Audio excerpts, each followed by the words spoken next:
샬롬. 네, 네, 네, 샬롬. 아우, 네, 짜장밥 맛있게 드셨죠?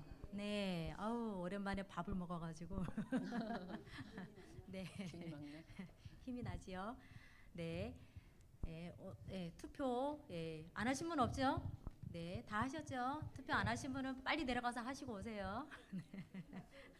끝났어요? 1시까지예요? 끝났지. 아유, 끝났군요. 아유, 네, 네. 오늘 못 하신 분은 다음 주까지는 안 가겠죠? 네. 네. 기도하겠습니다. 하나님 감사합니다. 하나님께서 언제나 항상 사랑하여 주시고 언제나 모든 일들에 주님께서 인도하여 주시니 감사를 드립니다. 주님, 저희들 많이 부족하지만 언제나 하나님께 드리는 찬양과 또 하나님께 드리는 예배만큼은 주님 홀로 영광 받아 주시옵시고 언제나 주님의 뜻에 따라 살아갈 수 있는 우리 모두가 될 수 있도록 하여 주시옵소서. 이 시간 성령님께서 함께하여 주시옵소서. 예수님의 이름으로 기도드립니다. 아멘. 네. 네, 찬양 드리겠습니다. 아무도 예배하지 않는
아무도 예배하지 않는 아무도 예배하지 않는 그곳에서 주를 예배하리라.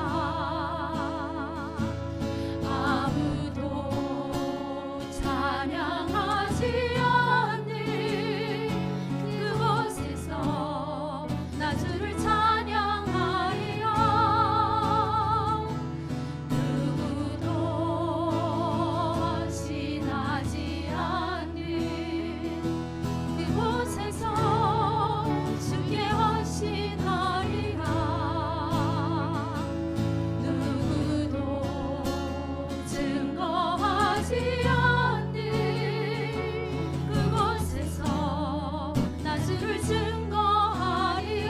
내가 밟는 모든 땅, 내가 밟는 모든 땅, 주를 예배하게 하소서. 주의 보혈로 덮어지게 하소서. 내가 선이고 주의 거룩한 곳 되게 하소서. 주의 향기로 물들이소서. 내가 밟는 모든 땅, 내가 밟는 모든 땅, 주를 예배하게 하소서. 주의 보혈로 덮어지게 하소서. 내가 선이고 주의 거룩한 곳 되게 하소서. 주의 향기로 물들이 다시 한번 내가 밟는 모든 땅, 내가 밟는 모든 땅, 주를 예배하게 하소서. 주의 보혈로 덮어지게 하소서. 내가 선이고 주의 거룩한 곳 되게 하소서. 주의 향기로 물들이소서. 주의 향기로 물들이소서. 주의 향기로 물들이소서.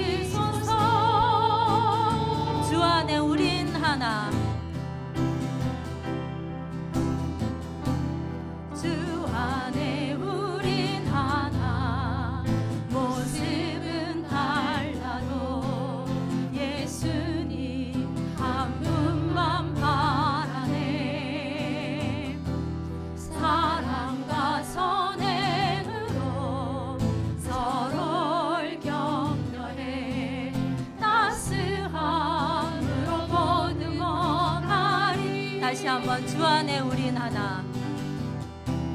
주 안에 우린 하나. 모습은 달라도 예수님 한 분만 바라네. 사랑과 선행으로 서로를 격려해 따스함으로 보듬어 가리.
다시 처음부터 나 주님의 기쁨. 나 주님의 기쁨 내기 원하네. 내 마음을 새롭게 하소서. 새 부대가 되게 하여 주사. 주님의 빛 비추게 하소서. 내가 원하는 한 가지 주님의 기쁨이 되는 것. 내가 원하는 한 가지 주님의 기쁨이 되는 것. 겸손히 내 맘 드립니다. 나의 모든 것 받으소서.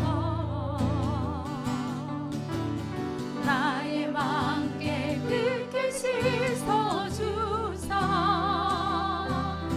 주의 길로 행하게 하소서.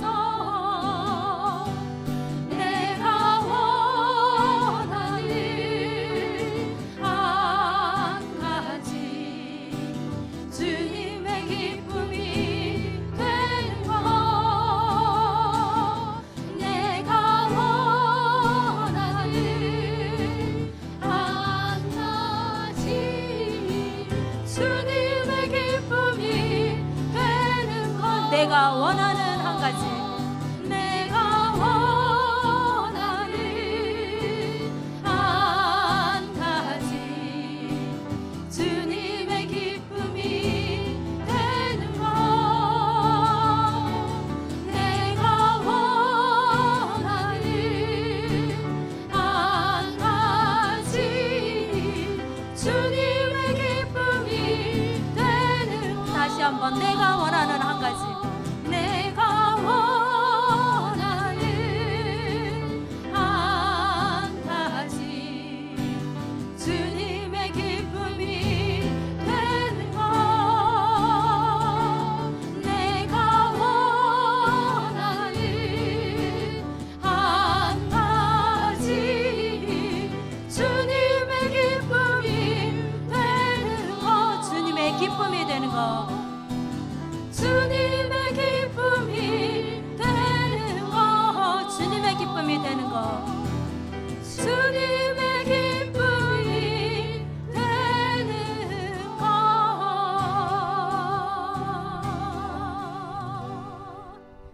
네, 우리의 삶이 언제나 주님의 뜻대로 주님의 기쁨대로 나아가기를 원합니다. 예배를 위해서 묵상하시며 나아가기를 바랍니다.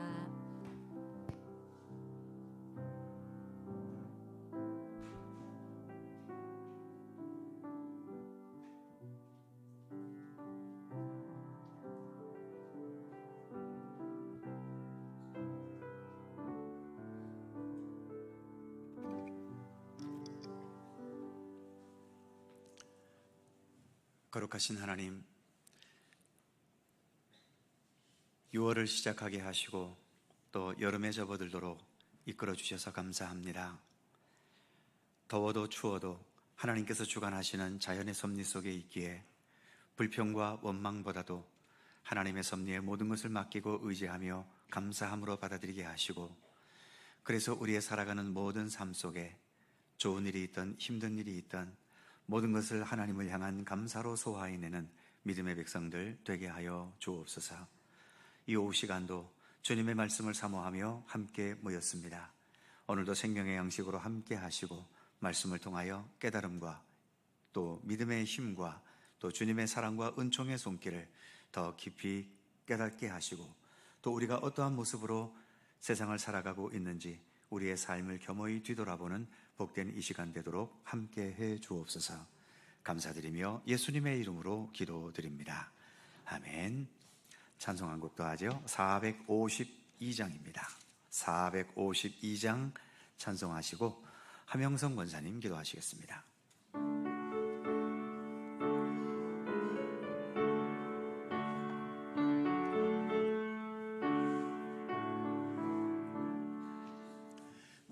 모든 소원 기도의 제목 예수를 담기 원함이라.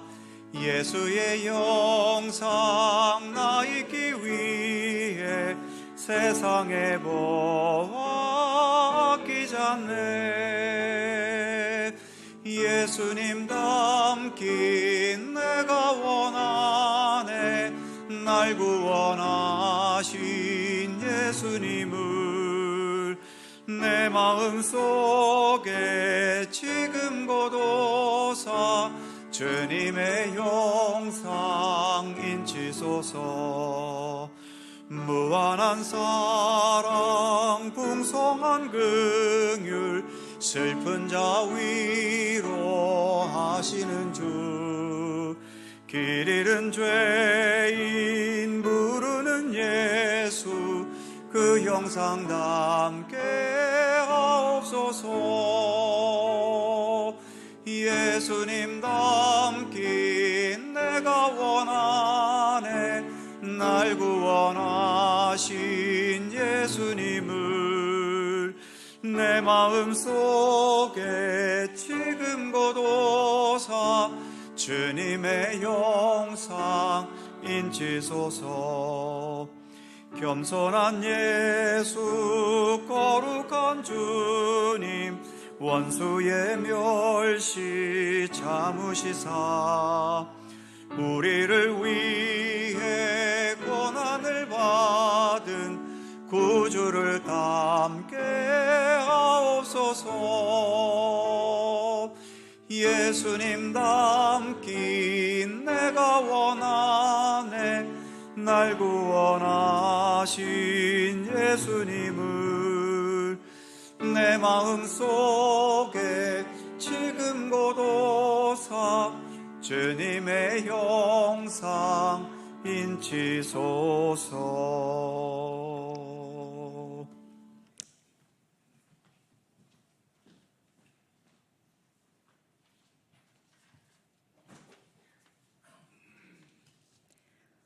거룩하신 하나님 아버지, 우리를 죄와 사망에서 구원하기 위하여 독생자 아들로 십자가에 고난 당하시고 부활하사 잠자는 자들의 첫 열매가 되심에 감사와 찬양과 영광을 드립니다. 이미 십자가에서 승리하신 예수님을 따라 세상과 싸울지라도 말씀으로 승리하며 살아야 하는 저희들이지만 때로는 넘어지고 흔들리고 멈춰 있었다면 이 시간 우리의 연약한 믿음과 기도를 쉬는 나태함을 회개합니다. 사랑하는 자들아, 너희는 너희의 지극히 거룩한 믿음 위에 자신을 세우며 성령으로 기도하며 하나님의 사랑 안에서 자신을 지키며 영생에 이르도록 우리 주 예수 그리스도의 긍휼을 기다리라 하신 말씀처럼 우리의 가고 서는 것이 나의 원대로가 아닌 오직 하나님의 원대로 되기를 소망하며 우리의 삶 가운데 성령의 인도가 온전히 임하게 하여 주시옵소서. 이곳에 속초 갈릴리 교회를 세우신 하나님 아버지, 우리의 기도와 헌신으로 하나님의 계획을 이루는 도구로 쓰임받기 원합니다. 이제 우리의 마음을 모아 항존직 선거를 행하며 사람의 판단에 의지하지 않고 오직 하나님이 원하시는 일꾼 세우기를 기도합니다. 육신의 질고로 고통받으며 건강 회복을 위해 간절히 기도하는 손길이 있습니다. 자녀들을 위해 한결같이 기도하는 믿음의 어버이가 있습니다. 마음의 소망을 가지고 나아올 때 사랑과 자비의 하나님 응답하여 주시길 간구합니다. 목사님 말씀 선포할 때 성령의 능력으로 함께 하사 듣는 길을 열어주셔서 전하는 이와 듣는 이 모두에게 은혜와 감동이 되게 하시옵소서. 우리를 대신하여 간구하시는 예수 그리스도의 이름으로 기도합니다. 아멘.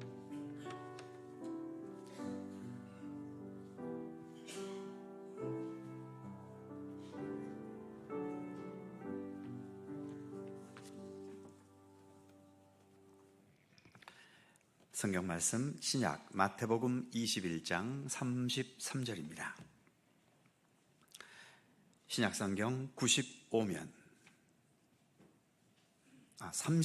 죄송합니다. 신약 성경 36면 마태복음 21장 33절에서 마지막 46절까지의 말씀입니다. 찾으셨으면 한 절씩 교독하지요. 제가 먼저 33절 읽겠습니다. 다른 한 비유를 들라. 한 집 주인이 포도원을 만들어 산 울타리로 두르고 거기에 즙자는 틀을 만들고 망대를 짓고 농부들에게 새로 주고 타국에 갔더니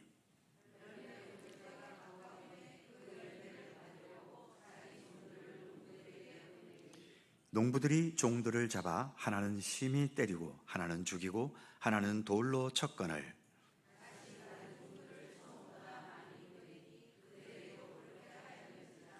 후에 자기 아들을 보내며 이르되 그들이 내 아들은 존대하리라 하였더니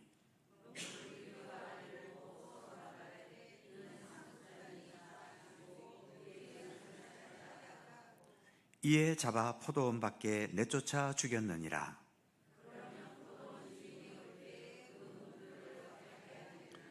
그들이 말하되 그 악한 자들을 진멸하고 포도원은 제때에 열매를 바칠 만한 다른 농부들에게 새로 줄지니이다.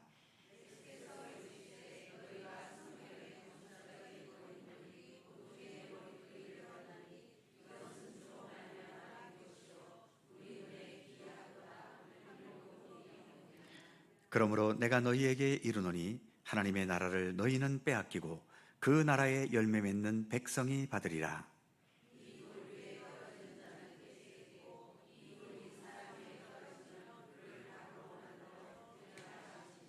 대제사장들과 바리새인들이 예수의 비유를 듣고 자기들을 가리켜 말씀하심인 줄 알고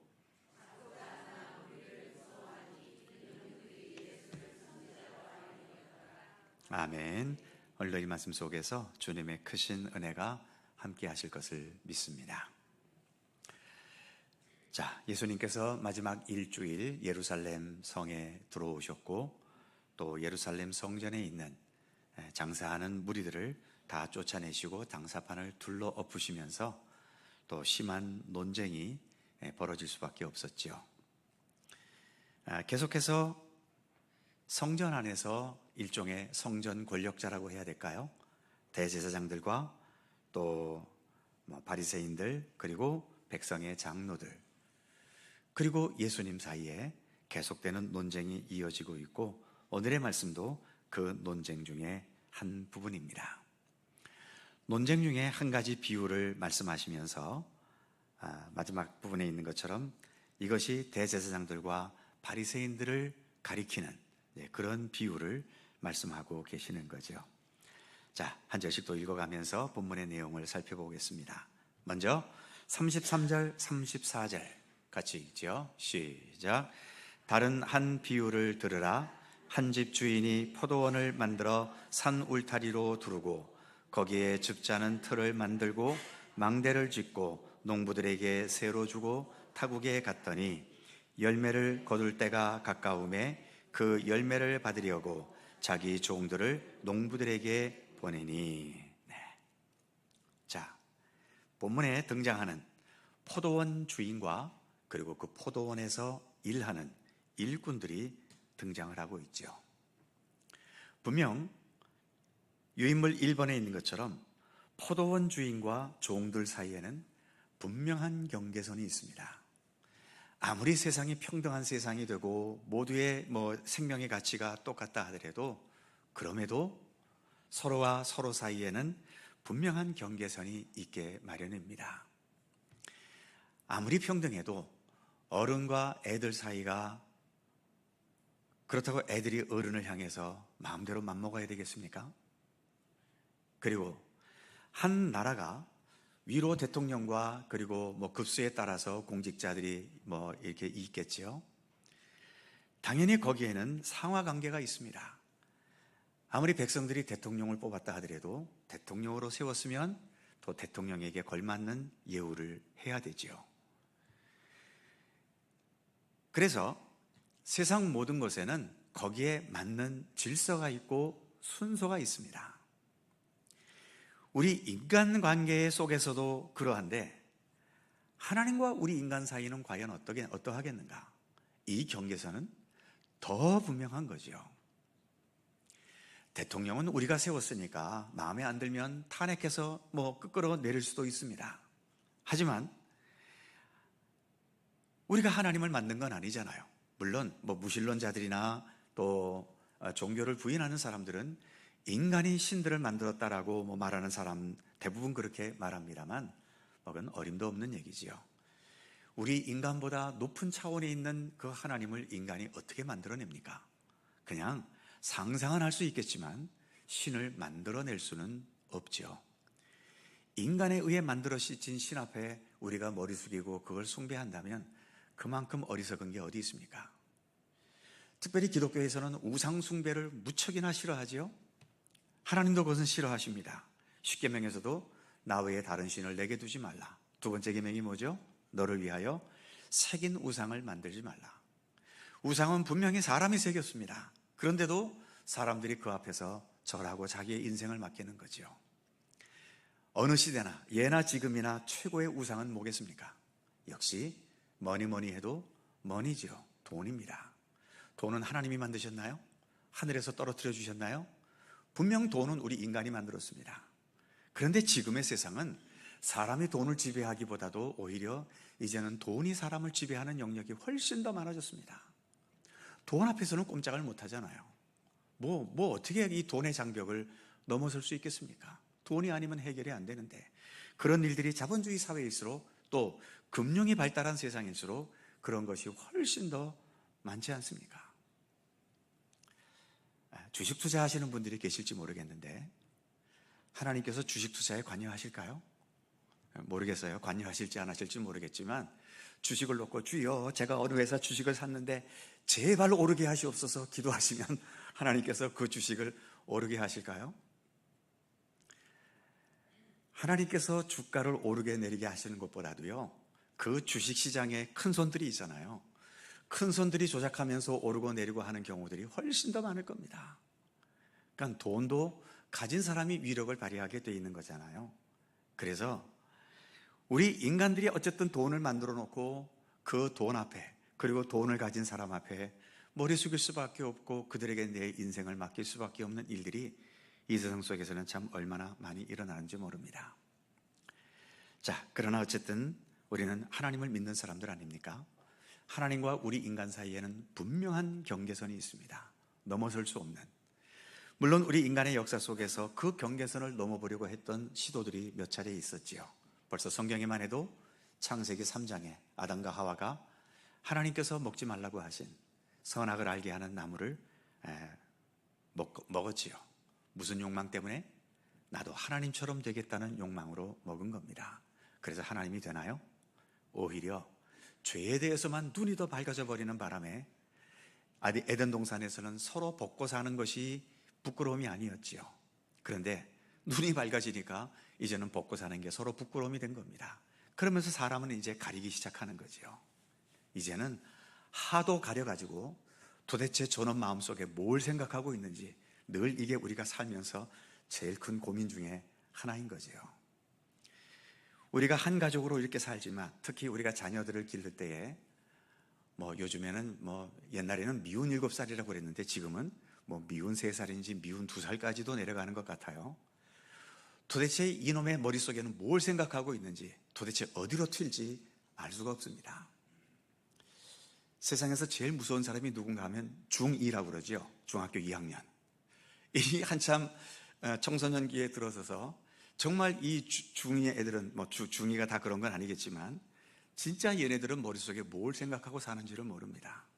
아무튼 이렇게 서로가 서로를 가리면서 사람 사이에 장벽이 생기고 또 가리면서도 정직하지 못하게 되면 겉으로 표현되는 것과 속으로 품고 있는 생각들이 전혀 다르는 거죠. 그래서 겉만 보고 판단했다가 뒤통수 얻어 터지는 일들이 세상에는 또 얼마나 많은지 모릅니다. 어쨌든 인간이 하나님의 경계선을 넘어서다가 오히려 인간 사회만 더 혼란스러워졌죠. 창세기 11장에는 바벨탑의 이야기가 나옵니다.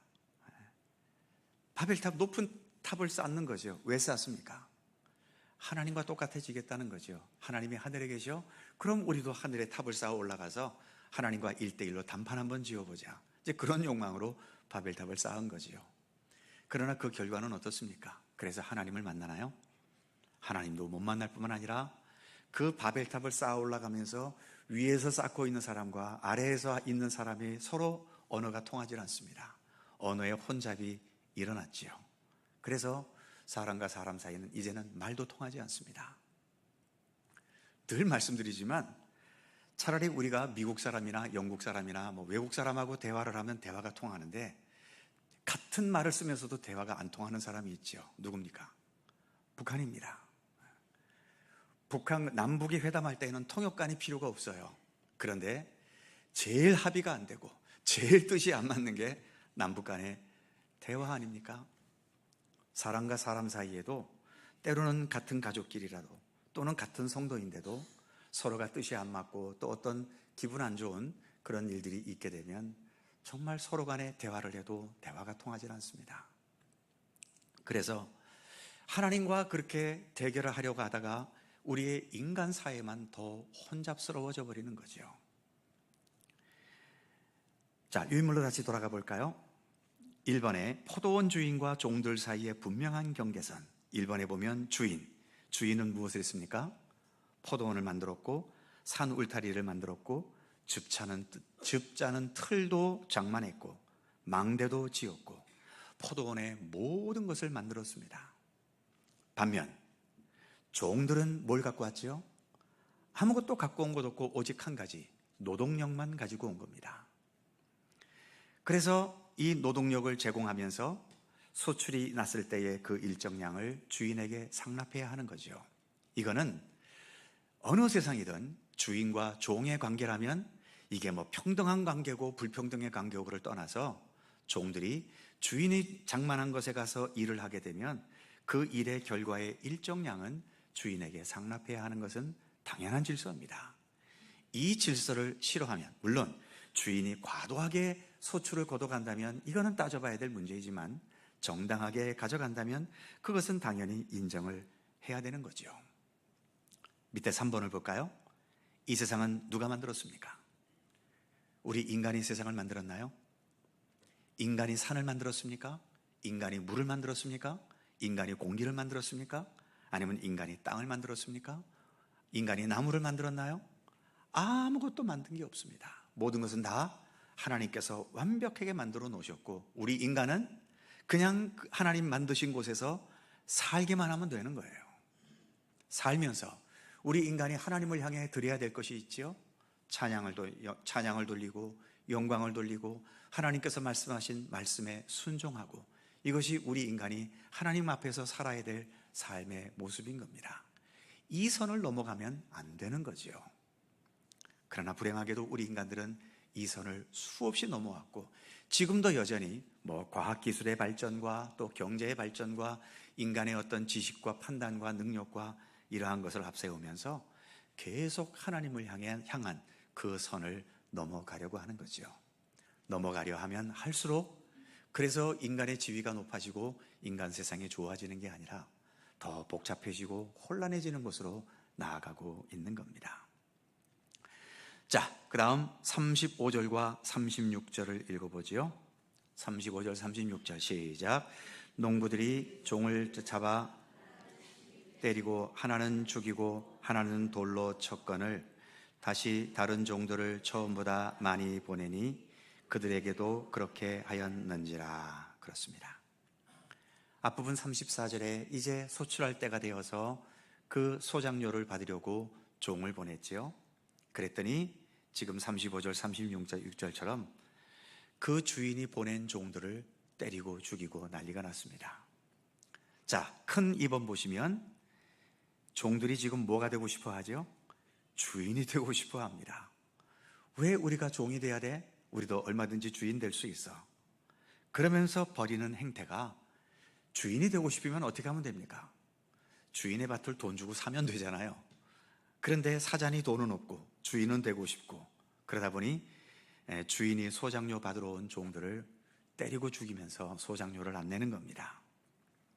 가로 1번에 보시면 때리고 죽이고 돌로 치고, 이것은 주인의 것을 가지기 위한 폭력이지요.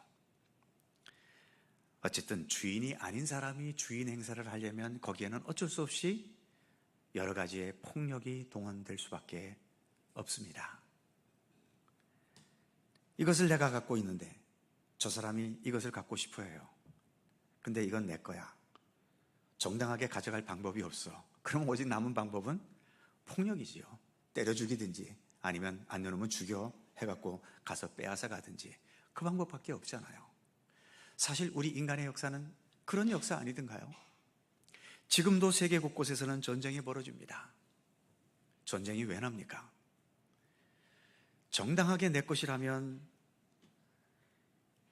서로 간에 어떤 경계선을 인정해주고 서로 간의 소유를 인정해줘야 되는데 인정이 안 되는 거예요. 저거 내 건데 내놔 안 내놔 그러다가 이제 전쟁이 벌어지는 거죠.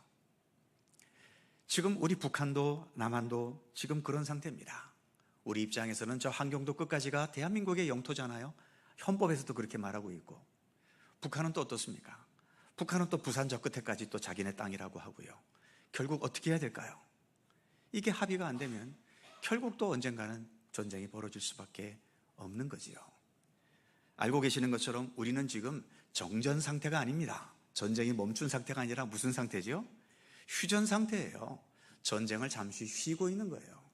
언제든지 서로의 영토를 내 것이라고 또 주장하기 시작하면 언제 어느 때 6.25와 같은 또 그런 전쟁이 벌어질지 모르는 휴전 상태입니다.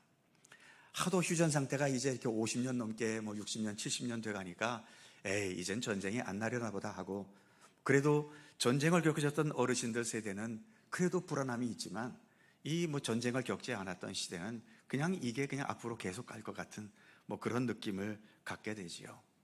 그래서 저렇게 북한이 계속해서 방사포를 쏴대고 무기 인공위성을 쏴대고 어르신들만 주로 겁을 먹지 젊은 세대는 그것에 대해서 별로 겁도 먹지도 않는 것 같아요.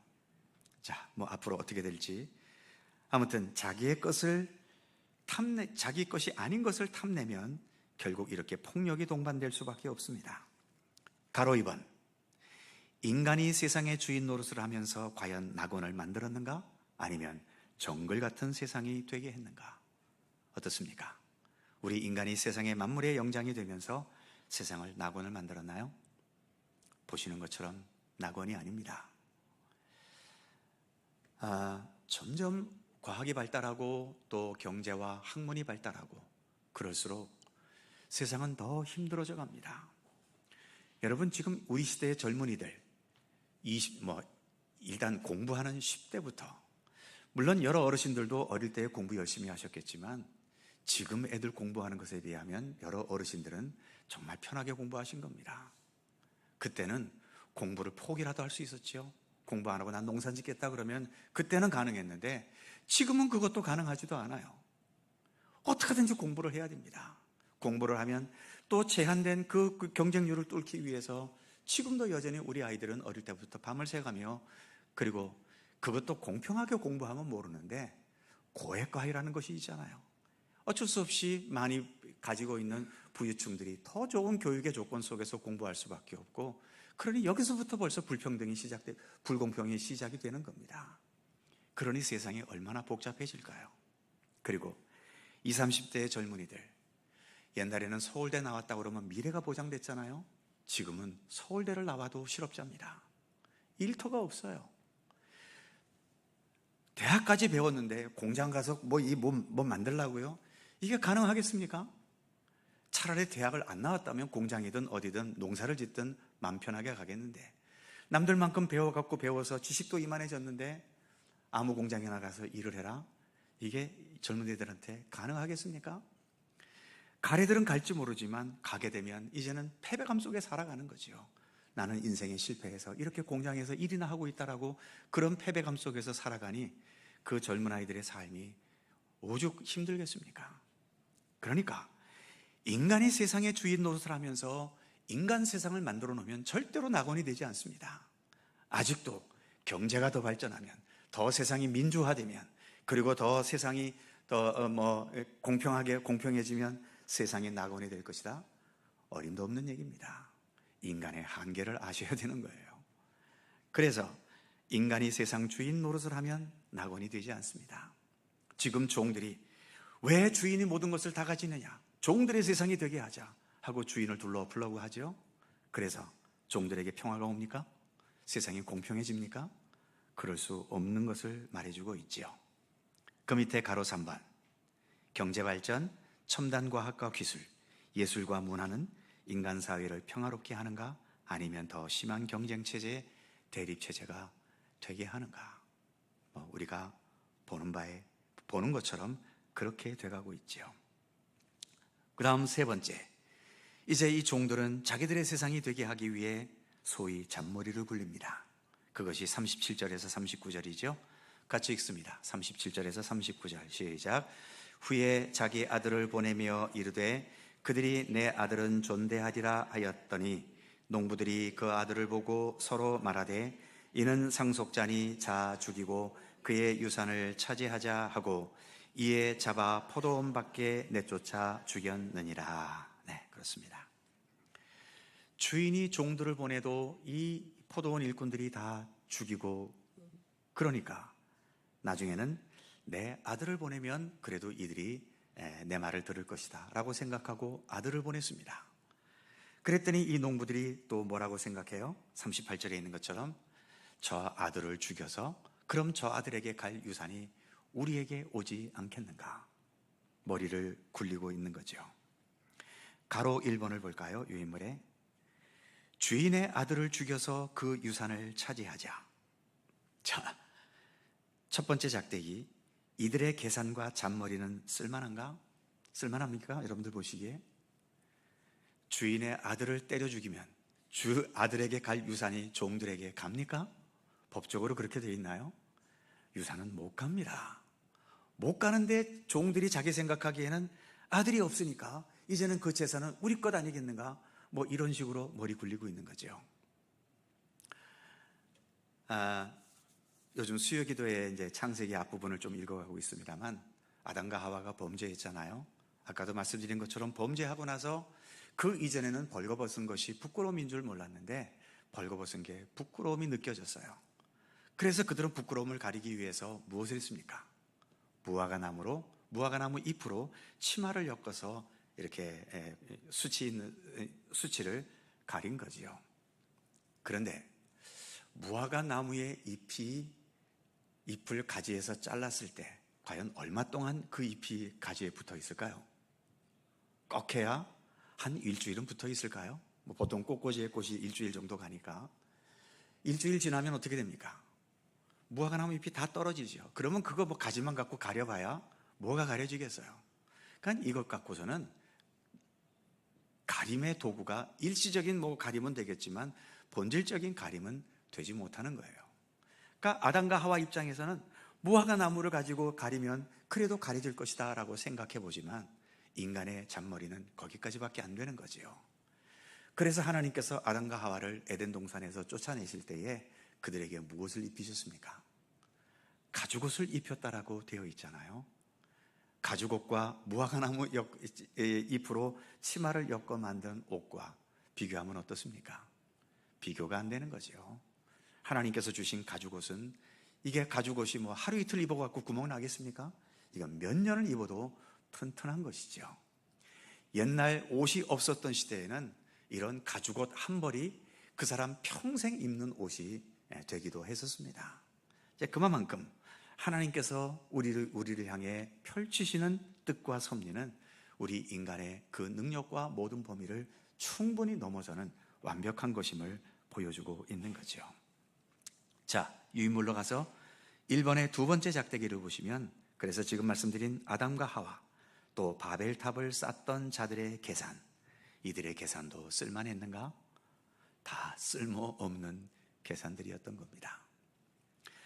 혹시 내 머리에서 굴려지는 여러 가지의 세상적인 잔머리가 당장에는 한두 가지 우리가 쓸모있는 잔머리가 있을 수 있을지는 모르지만 그러나 하나님 앞에 가면은 다 그런 잔머리들은 특히 인간의 헛된 욕심과 욕망과 죄악에서 비롯된 잔머리들은 다 쓸모없는 것이 되고 마는 거지요. 오히려 잔머리 굴린 만큼 하나님 앞에서 받을 심판은 더 커지는 겁니다. 지금 종의 이 농부들이 주인의 아들을 죽이려 하는 것처럼 가로 2번에 보시면 인간들은 역사 속에서 신을 죽이려고 무척 노력했습니다. 이제 중세 시대를 지나서 근세 시대에 들어와서 흔히 말하는 계몽주의라고 그러죠. 그리고 인간의 그 이성과 합리적인 이런 생각들이 점점 인간을 지배하기 시작하면서 이제는 우리가 신을 섬길 필요가 없다. 신 밑에 있을 필요가 없다. 신은 우리에게 해준 것이 없다. 이제는 우리가 신이 되어야 된다라고 하는, 오늘의 시대는 그런 시대까지 되었지요. 지금도 유튜브나 또는 방송에서 인문학자들로 유명한 우리의 어떤 인간의 삶을 말하는 그런 유명한 인문학자들은 거의 대부분 종교에 대해서 부정적인 시각을 갖고 있습니다. 종교는 우리를 억압할 뿐이다. 정말 행복하고 싶은가? 그럼 신의 지배에서 벗어나라. 그래야 너희들이 신이 돼서 너희들 주관적으로 살아가는 그런 인생이 되지 않겠는가? 이런 식으로 논리를 펼쳐가는 인문학자들이 많이 있죠. 그래서 가로 2번에 보시면 신을 죽여라, 또 신은 죽었다. 첫 번째 작대기, 주인의 아들을 죽이면 자신들이 유산을 받는 아들이 될 수 있다는 착각. 이건 착각입니다. 마찬가지로 두 번째 작대기, 하나님을 부인하거나 하나님을 죽이거나 하나님으로부터 해방되면 인간이 하나님이 될 수 있다는 이 착각. 하나님이 되어 최고의 존재가 될 수 있고 인간이 주인이 되는 좋은 세상이 될 수 있다는 인문학자들의 착각이 지금도 많은 인기를 얻고 있습니다. 이건 착각입니다. 그렇게 될 수 없는 거죠. 가로 3번, 인간이 주인이 되는 곳에는 종들에게서 보여지는 폭력과 거짓과 살인과 피 튀기는 경쟁이 끊이지 않는 지옥이 되고 마는 겁니다. 이게 역사가 보여주는 증거이지요. 자, 그 다음 40절로 넘어갑니다. 40절, 41절 같이 읽죠. 시작. 그러면 포도원 주인이 올 때에 그 농부들을 어떻게 하겠느냐? 그들이 말하되 그 악한 자들을 진멸하고 포도원은 제때에 열매를 바칠 만한 다른 농부들에게 새로 줄지니이다. 자, 주인이 돌아옵니다. 주인이 기다리고 기다렸다가 결국은 주인이 오는 거지요. 자, 유인물 4번에 보시면 반드시 돌아오는 주인. 첫 번째, 무엇보다 예수님께서 반드시 다시 오십니다. 성경은 우리에게 그것을 약속하고 있고, 우리도 주일 예배 때마다 사도신경으로 신앙 고백하면서 거기로부터 산 자와 죽은 자를 심판하러 오십니다. 나는 그런 예수님을 믿습니다 라고 고백하고 있지 않습니까? 반드시 주인이 돌아와서 그들의 선행과 악한 것을 공평하게 정의롭게 심판하시는 날이 있습니다. 반복되는 말이지만 우리 기독교는 하나님의 정의로운 심판을 믿습니다. 이런 하나님의 정의로운 심판이 없다면 우리는 굳이 기독교 신앙을 가질 이유가 없지요. 왜 우리가 참고 살아갑니까? 왜 우리가 억울한데도 그것을 그대로 소화하며 살아갑니까? 때로는 우리가 왜 쓸데없이 그렇게 양보를 해야 되고 또 나보다 남을 낮게 여기고 왜 세상을 겸손하게 살아가야 됩니까? 하나님의 정의로운 심판이 없다면 그건 다 손해보는 짓밖에는 되지 않죠. 그러나 우리는 하나님의 정의로운 심판을 믿습니다. 예수 그리스도를 따라, 말씀을 따라, 진리를 따라 살아온 사람이 받게 되는 심판의 대가와 그런 하나님의 뜻을 무시하고 인간의 생각과 편법과 거짓과 요령과 이러한 것으로 세상을 살아온 자들에게 주어지는 결과가 분명히 있다는 것을 우리 기독교는 주장하고 있고 그것을 우리는 믿고 따르고 있지요. 그리고 예수님께서도 이 세상에서 이제 하늘로 올라가시면서 내가 다시 올 것이라고 분명히 약속하고 가셨고요. 우리는 그 약속을 믿는 겁니다. 그 약속을 믿는 게 예수를 믿는 거죠. 그래서 4번의 가로 2번에 보시면 정의와 공평으로 심판하실 예수님, 그리고 자기의 대가를 반드시 받게 될 우리 인간들이다 라고 하는 거죠. 그래서 주인은 반드시 돌아옵니다. 자, 그 다음 42절에서 44절까지의 말씀입니다. 같이 읽죠. 시작. 예수께서 이르시되 너희가 성경에 건축자들이 버린 돌이 모퉁이의 머릿돌이 되었나니 이것은 주로 말미암아 된 것이요 우리 눈에 기이하도다 함을 읽어본 일이 없느냐. 그러므로 내가 너희에게 이르노니 하나님의 나라를 너희는 빼앗기고 그 나라의 열매 맺는 백성이 받으리라. 이 돌 위에 떨어지는 자는 깨지겠고 이 돌이 사람 위에 떨어지면 그를 가루로 만들어 흩으리라 하시니. 그렇습니다. 자, 5번에 보시면 예수님은 모퉁이의 머릿돌이다. 그냥 머릿돌이 아니라 건축자들이 버렸던, 그러니까 세상에서는 예수님이 필요 없어서 예수님이 오히려 자신들에게 손해가 된다고 생각해서 예수님을 십자가에 못 박아 죽였지요. 어찌 보면 정말 건축자들이 버린 돌과 같습니다. 그러나 그 예수님은 오히려 성전의 가장 중요한 모퉁이의 머릿돌이 되셨잖아요. 자주 말씀드립니다만 올해가 몇 년이죠? 2024년입니다. 2024라는 숫자가 무엇 때문에 비롯된 거죠? 예수님 때문에 생긴 숫자입니다. 주후, 주라는 것은 예수님을 말하지 않습니까? 예수님 이후 2024년이 지났다는 겁니다. 그러면 2024년 이전을 뭐라고 그럽니까? 그때는 또 주 전이라고 하지요. 주님께서 오시기 전이다라고 하는 겁니다. 그래서 이 역사 속에서 예수 그리스도는 누가 뭐래도 아무리 부인하고 어쩌고 저쩌고 해도 이 역사의 모퉁이의 머릿돌 되시는 것만큼은 부인할 수 없는 사실이죠. 2024라는 숫자를 안 쓰겠다면 모를까? 우리나라는 이제 단군으로 비롯해서 시작된 단기라는 게 있죠. 올해가 4천 몇 년입니까? 이제 단기라는 걸 아예 잊어버려가지고 날짜도 모르겠습니다만, 또 불교를 믿는 불교 신자들은 불기라는 것이 있습니다. 부처님 이후. 그러나 그것이 오늘날 쓰이나요? 안 쓰입니다. 이 세상에서 살려면 반드시 내가 아무리 불교를 믿고 단군 할아버지를 신봉한다 하더라도 서기 2024, 주후 2024라는 숫자를 써야 이 세상에서 적응하고 살지.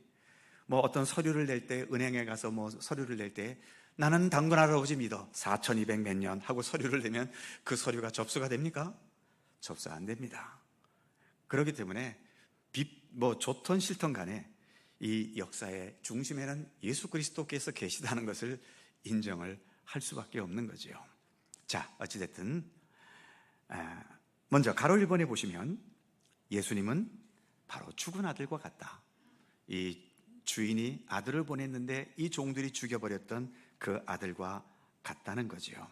하지만 그 아들이 세상을 심판하시는 가장 중요하고 완벽한 잣대가 되시는 모퉁이의 머릿돌이 되셨다는 겁니다. 그래서 그 예수님을 기준으로 교재에는 쓰진 않았습니다만 44절에 보면 이 돌 위에 떨어지는 자는 깨지겠고 이 돌이 사람 위에 떨어지면 그를 가루로 만들어 흩으리라. 즉 예수님께서 모든 심판의 중요한 완벽한 잣대가 되신다는 거죠. 그 다음 가로 2번에 보시면 너희는 빼앗기고 그 나라의 열매 맺는 백성이 받으리라.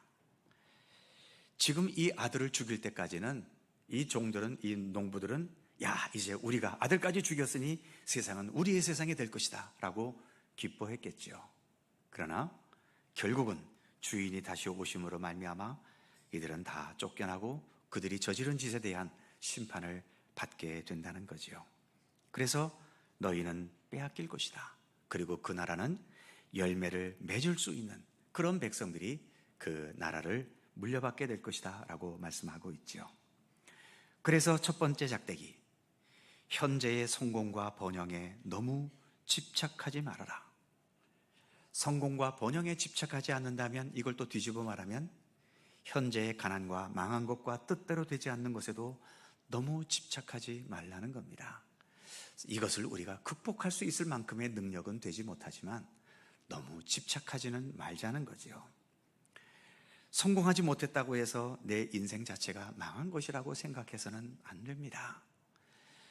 재산이라고 하는 것, 또 세상적인 지위라는 것은 사람이 만든 기준이지 하나님이 만든 기준이 아니잖아요. 우리는 하나님의 기준을 받아들이려고 예수 믿는 것 아닙니까? 내가 세상에서는 가장 못난 사람으로 취급받는다 하더라도 하나님께서는 나 같은 사람을 창조하실 때도 보시기에 심히 좋았던 것이고요. 또 나 같은 한 사람 구원의 길로 이끄시기 위해서 예수님께서는 십자가에 못 박혀 죽으신 겁니다. 세상적인 어떤 조건을 가지고서는 내가 별 볼 일 없을지 모르지만 예수 그리스도라는 우리 하나님이라는 기준으로 볼 때에는 나는 세상 그 무엇과도 바꿀 수 없는 소중한 존재입니다. 예수님께서도 한 생명이 무엇보다 귀하다고 하십니까?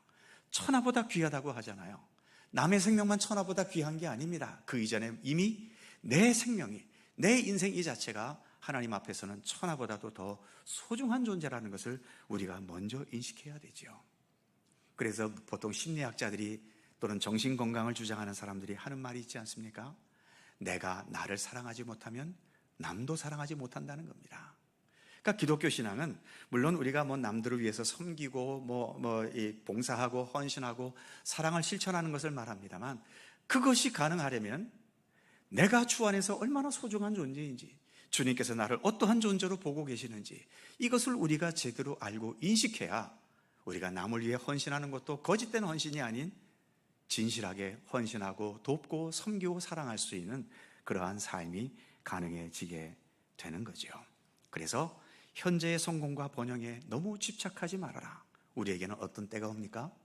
주님께서 다시 오셔서 내 인생을 평가하시는 날이 있습니다. 그래서 그 뒷부분에 보시면 진정한 승부는 어디에서? 주님 다시 오시는 그 날에 결정되는 겁니다. 그 날이 오기까지는 우리는 겸손하게 주님의 뜻을 붙잡고 살아야 되는 거죠. 그 다음 두 번째 작대기, 우리는 하나님 나라의 열매를 향해 살아가야 한다. 그렇죠. 우리가 이 땅에 살아야 하는 삶은 하나님 나라의 열매를 생각하면서 살아야 하는 것입니다.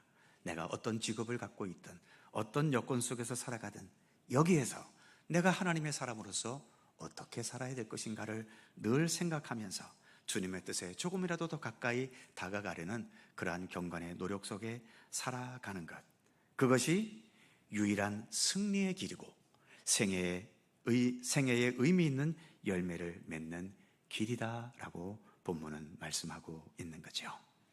자, 이제 마지막 45절과 46절입니다. 같이 읽죠. 시작. 대제사장들과 바리새인들이 예수의 비유를 듣고 자기들을 가리켜 말씀하심인 줄 알고 잡고자 하나 무리를 무서워하니 이는 그들이 예수를 선지자로 알미었더라. 그렇죠.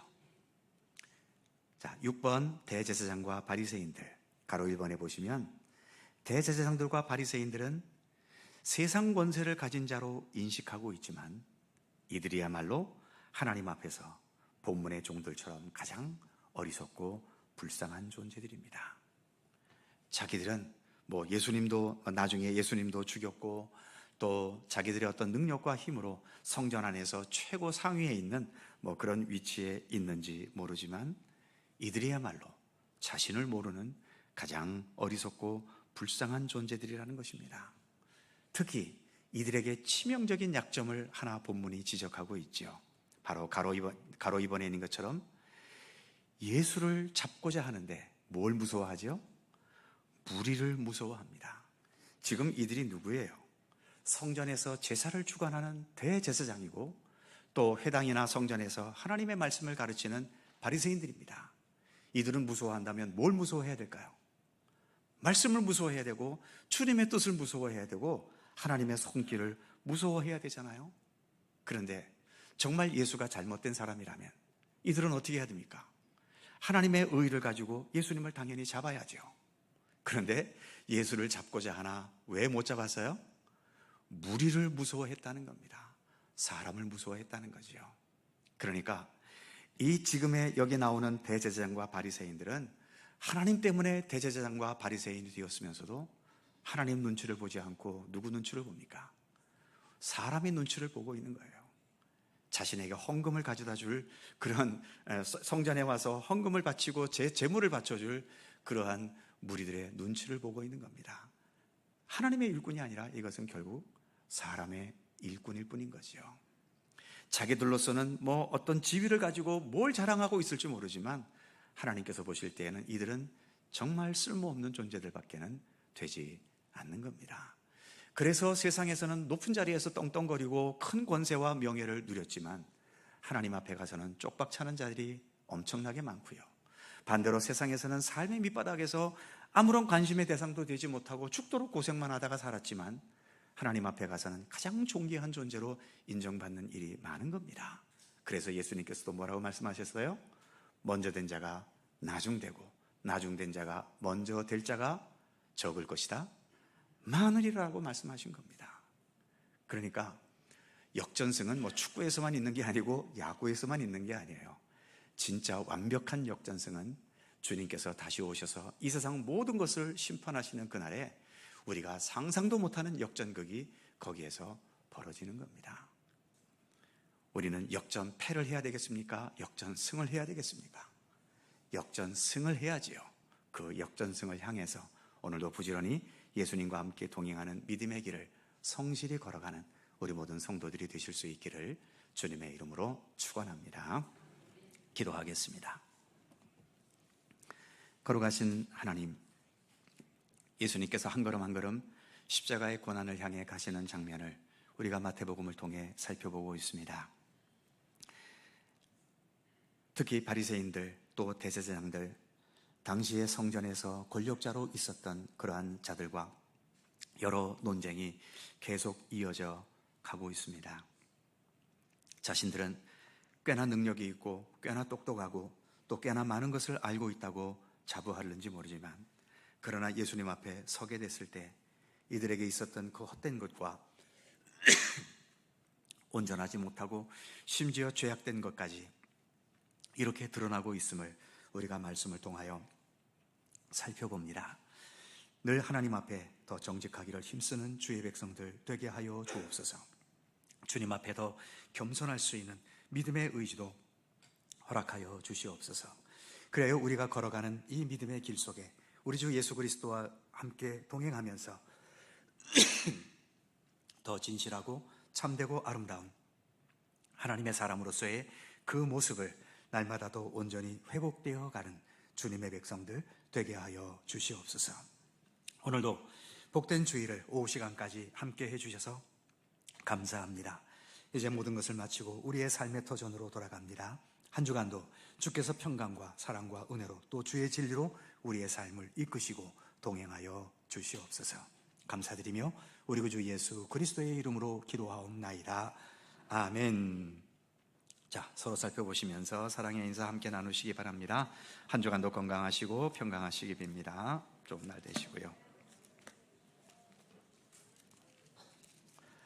자세한 교회 소식은 주보를 참조하시기 바랍니다.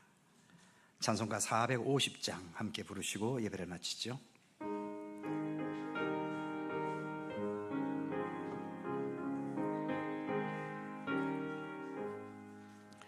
내 평생 소원 이것뿐 주의 일 하다가 이 세상 이별하는 날 주 앞에 가리라. 꿈같이 헛된 세상 일 취할 건 무엇냐. 이 수고함만 하여도 헛된 것뿐일세. 불같은 시험 많으나 겁내지 맙시다. 구주의 권능 크시니 이기고 남겠네. 금보다 귀한 믿음은 참 복에 되도다. 이 진리 믿는 사람들 다 복을 받겠네. 살같이 빠른 광음을 주 위에 아끼세. 온 몸과 마음을 바치고 힘써서 일하세. 아멘.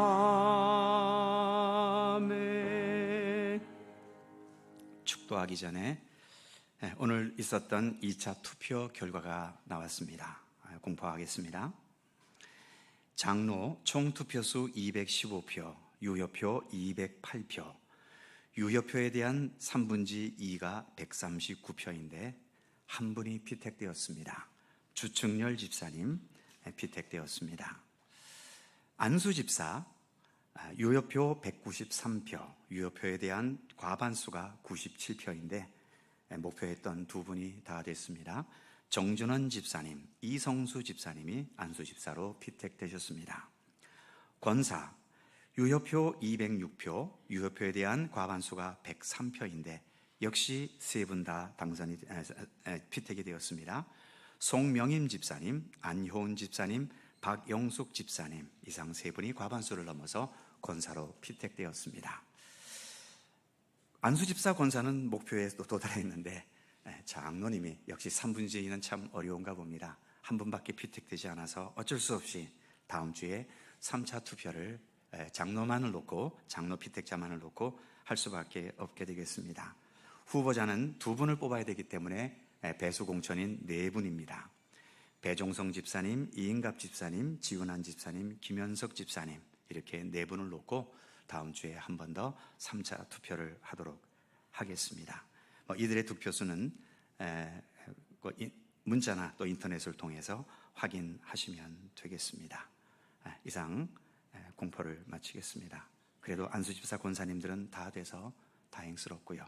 다음 주에 마지막 장로님들 우리가 목표했던 숫자가 될 수 있도록 협력해 주시기를 바랍니다. 기도하겠습니다. 이제는 우리 구주 예수 그리스도의 은혜와 아버지 하나님의 넓고 크신 사랑하심과 성령님의 교통하심과 함께 하심이 오늘도 예수 그리스도와 함께 모든 삶을 동행하며, 그래서 주님의 발자취를 따라 나도 함께 걸어가고, 주님께서 행하신 일들을 나도 행하고, 주님 기뻐하시는 것을 나도 기뻐하고, 주님 싫어하시는 것은 나도 싫어하면서, 그래서 주님과 모든 삶의 발걸음을 온전히 맞추어가는 참된 믿음의 길을 걷기를 소원하는 모든 주의 사랑하는 백성들 가운데 언제나 함께 하시기를 간절히 축원하옵나이다. 아멘.